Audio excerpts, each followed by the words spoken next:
Здравствуйте. На телеканале «Новый век» программа «Вызов 112», в студии Эльвира Фазлиева.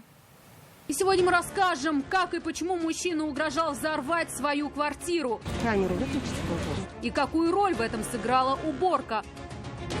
Покажем оглашение приговора мужчине, обвиняемого в том, что насмерть забил свою мать. Как я уже говорил, меня лишили самого дорогого на свете. А также спасение мужчины с дерева, смертельная поездка на тракторе и какую роль сыграла собака в крупной аварии на Мамадышском тракте. Это и не только. Прямо сейчас. Взорвать квартиру в одном из домов на улице Зорги угрожал сегодня 44-летний мужчина, когда к нему в дверь позвонили судебные приставы. Дома он находился вместе со своей беременной сожительницей. На место тут же приехали все экстренные службы. Мужчину удалось задержать, и никто не пострадал. Как узнала Елена Саляхова, причиной всему стало его большое нежелание убираться дома. Камеру выключите, пожалуйста. Это женщина, сестра задержанного, 44-летнего Айрата Абдюшева. Рано утром она пришла к нему вместе с клининговой службой и судебными приставами. Он нам ничего не сделал. Мы с ним нормальные отношения были. Это соседи у них. С соседями у них конфликт. Айрат Абдюшев живет на 3-м этаже. Соседи говорят, что один. С женой развелся. Мужчину периодически навещала подруга. Этим утром она опять была у него.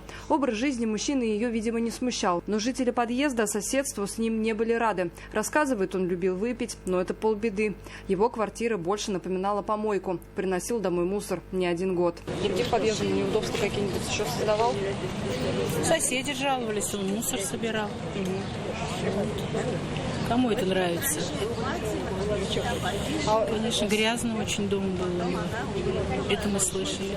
Борьба с нечистоплотным соседом продолжалась несколько лет. В конечном счете решили вопрос через суд. Он обязал мужчину убраться в квартире и сделать санитарную обработку. Добровольно исполнять решение он отказывался. Тогда за дело взялись приставы.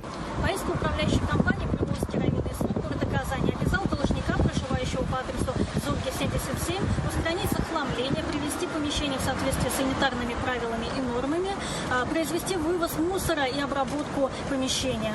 На основании исполнительного документа было возбуждено судебными приставами исполнительное производство. В связи с неисполнением требований исполнительного документа судебные приставы выехали по адресу проживания должника. Услышав угрозы взорвать квартиру, на место вызвали экстренные службы. Жителей подъезда эвакуировали, и только после этого бойцы Росгвардии спилили дверь и задержали мужчину. Сотрудниками правоохранительных органов мужчина был задержан, при этом граната у него не оказалось. Следственным органом Следственного комитета Российской Федерации по Республике Татарстан в отношении него возбуждено уголовное дело по статье «Угроза убийством представителю власти». В настоящий момент решается вопрос об избрании в отношении него одной из предусмотренных законом мер пресечения. Теперь Айрату Абдюшеву грозит до 5 лет лишения свободы.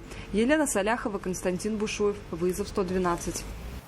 Сегодня Новосавиновский суд огласил вердикт 35-летнему мужчине, который обвинялся в том, что насмерть забил свою 65-летнюю мать своими же руками. Рукоприкладством он занимался регулярно, но в ночь на 2 октября минувшего года избил женщину так, что сломал ей кости лица. Тело на следующий день обнаружила сестра погибшей. Уголовное дело в суде рассматривалось дважды. Первый раз суд приговорил мужчину к 10 годам лишения свободы, но он обжаловал это решение и сегодня выслушал вердикт. Как я уже говорил, меня лишили самого дорогого на свете. 35-летний Артур Нурулин настаивает, руку на родную мать он не поднимал. Что меня обвиняют, я этого не совершал. Я не знаю, как и прокурор пытаются что доказать этого, если не было. Но следователи уверены в обратном. Как доказало суду обвинение, в ночь на 2 октября минувшего года между мужчиной и его матерью в очередной раз вспыхнул конфликт. Мужчина так избил свою мать, что сломал ей кости лица. Женщина от полученных травм скончалась. Тело на следующий день обнаружила ее сестра, которая, не дозвонившись до родственницы, пришла ее навестить. Ой, он и череп разбил, и ребра сломал. И там, наверное, сестра была, эта свидетельница. Он говорит, он как ударил ее головой об стенку, она потеряла сознание. И она уже без сознания, он ее раз 10 вот так об пол все. А потом еще она живая была, ушел, говорит, я приду, ее добью. Она рассказала, что подсудимый любил выпить и в пьяном виде, часто избивал и бывшую жену. Она такой жизни не выдержала и свою мать, за что даже был судим. 3 года провел в местах лишения свободы. Он постоянно ее бил.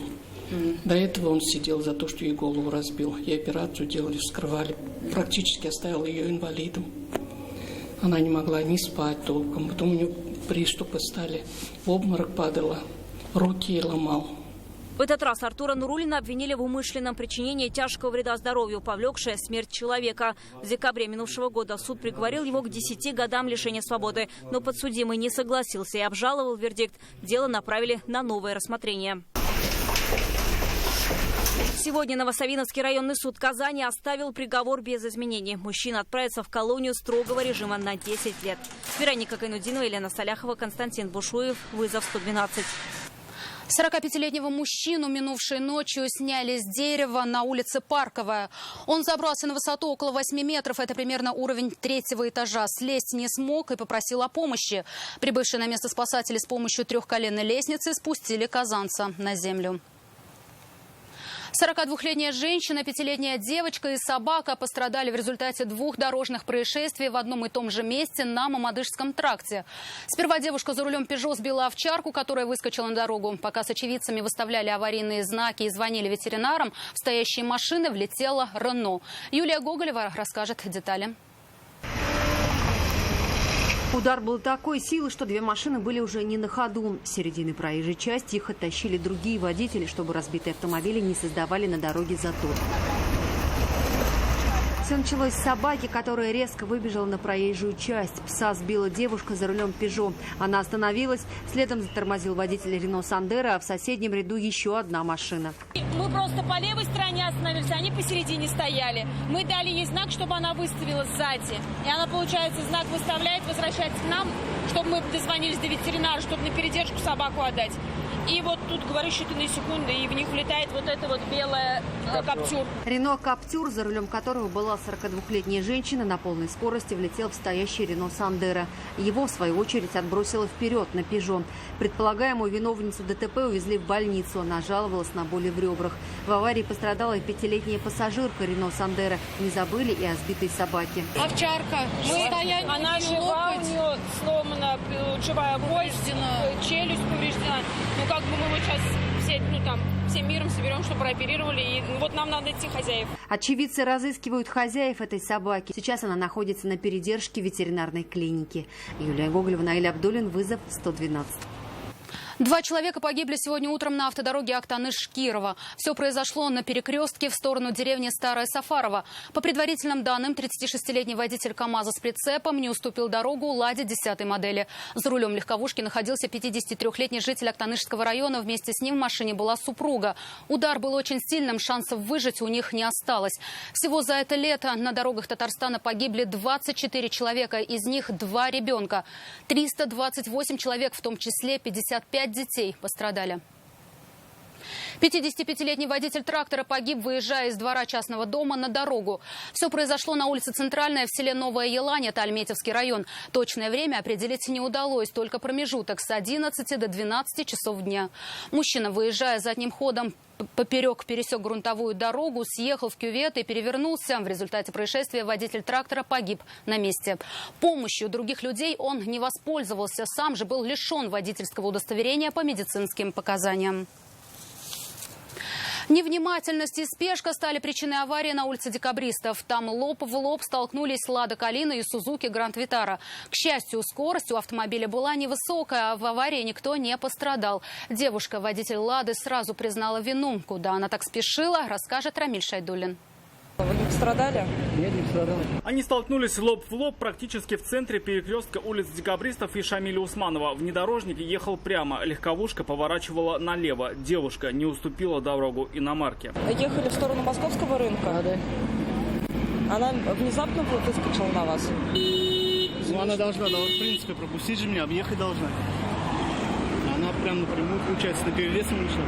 Люди в аварии не пострадали. Скорость у машины была невысокая. Водители отделались испугом, машины разбитыми бамперами и фарами. Вот как все аварии случаются. От неразумных действий, от недумания за рулем. А вы торопились куда-то? Да. На работу? Да. Дожидаться автоинспекторов водители не стали. Девушка сразу признала свою вину. Рамиль Шайдуллин, Елена Саляхова, Константин Бушуев. Вызов 112. Это все, о чем мы успели вам рассказать. В студии была Эльвира Фазлиева. До встречи и не бросайте вызов судьбе. Вдруг она его примет.